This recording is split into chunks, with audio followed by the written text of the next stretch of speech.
மகனதிகாரம்.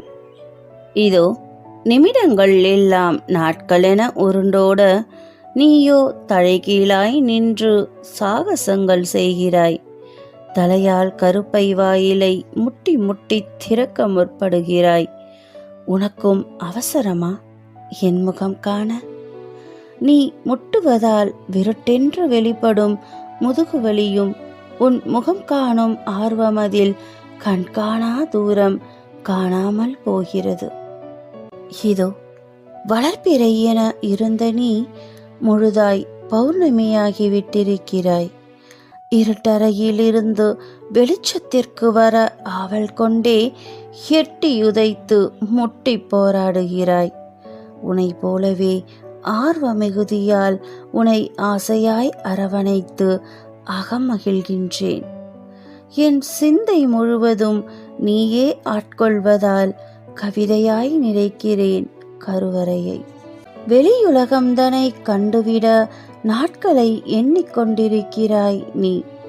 மனம் நிறை எதிர்பார்ப்புகளோடு என் உலகிலிருந்து மண்ணுலகம் வரவிருக்கிறாய். என்னுள் கருவாகி உருவாகி என் மீதுள்ள அதீத நம்பிக்கையில் அகிலத்தை காண ஆவல் மேலிடுகிறாய்.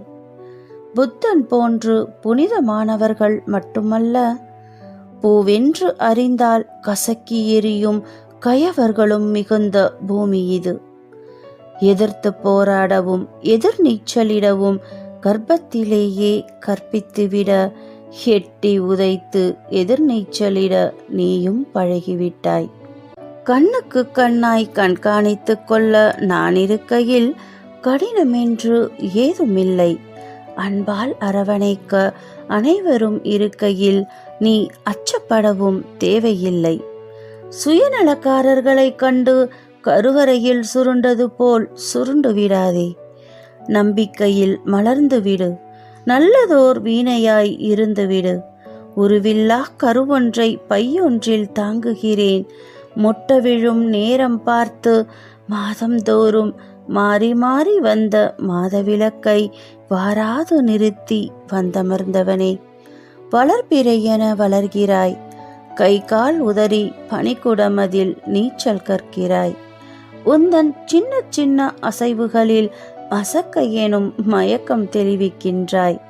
பாரம் என்றறியாது 10 திங்களும் பரபரப்பாய் பார்த்து பார்த்து இயங்க வைக்கிறாய். தாய்மையுணர்வை தவமென தந்தவனே, நிமிடங்கள் எல்லாம் வருடங்களாய் கடத்தி கொண்டிருக்கின்றேனடா. பனிக்குடமுடைத்து பனிப்பூவாய் நீ மலர்ந்திடும் நாளில் உந்தன் வரவை எண்ணியே